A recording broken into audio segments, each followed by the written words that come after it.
Na-traffic kami. Nakaloka. Dahil traffic. Mamadali, we have 30 minutes to board. Let's go, girl. Go, girl power.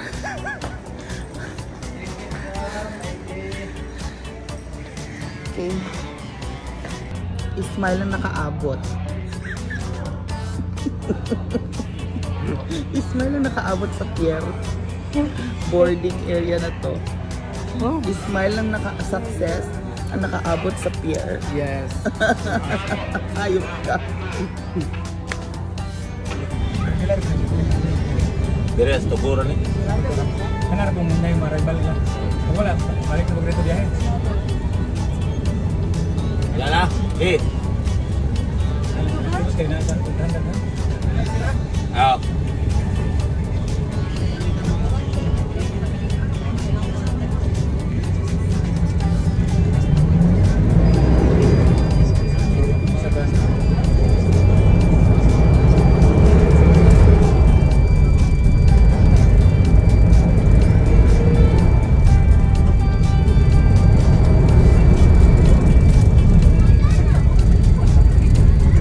Baon natin, Besh. Gusto mo nga to, Besh? Wait. Hi mga best! Hi! Ito, yung baon namin, sardina. Buti naisip ko to. Century, di ba? Oo. At nanira pa kami ng tawag dyan? Ng kutsilyo doon sa loob. Para nagpa-open. Ito, niluto kami ng morning. Nagluluto kami ng morning si Mia. At bumili lang kami ng rice. Pwede pala dito. Let's go, kain na tayo. So hello guys, bago tayo umalis, wala tayong breakfast. Alas 2 na ng hapon. Alauna na pala ng hapon. Buti bago ko umalis ng bahay, nagluto ko nito para may baon kami uyong. Kasi ang lola mo, kasi bumili tayo ng delatang ganito. Ang lola mo, hindi naisip bumili ng mga ganyan.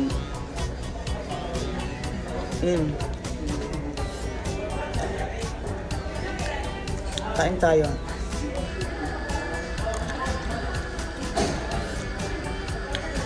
Mamaya pa ang pagkain natin sa barko. Dinner time. Alanganin na ngayon kasi alaunan na.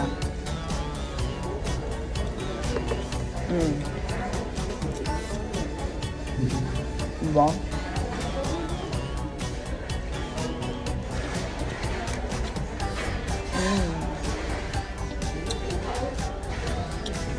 Kain muna tayo.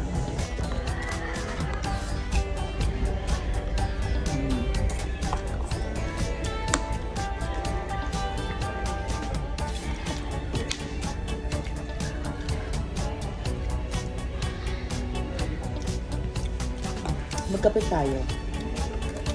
Bet mo.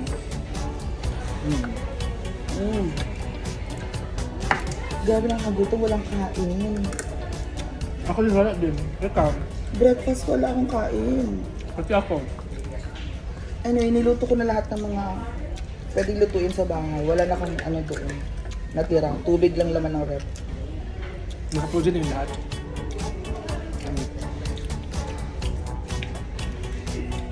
Yung mga ano mo doon? Yung project canton. Ang sarap. Dapat dinalam na rin yun. Gaga, walang lutuan dito. Nagbakal na kami para sa barko. Kasi, Manila, 24 hours naman makainan doon. Na problema, di ba?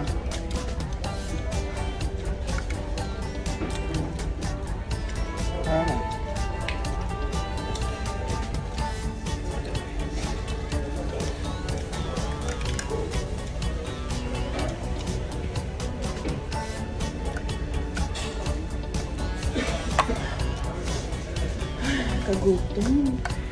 Nakagutom, guys. Nagising kami alas 6, walang kain. 1:08 na kami nakakain. At umalis na ang barko. Ay, laon lang. Mga 1:08 na.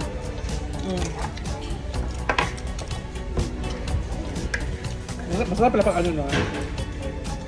Pag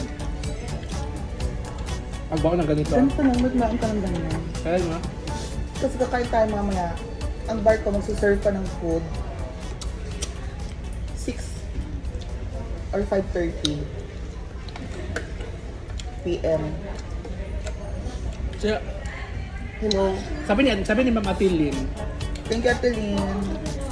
nung pandemic daw, sabi niya, no, kilala ko ni Mia, siya yung nag-reply sa akin dati na, na,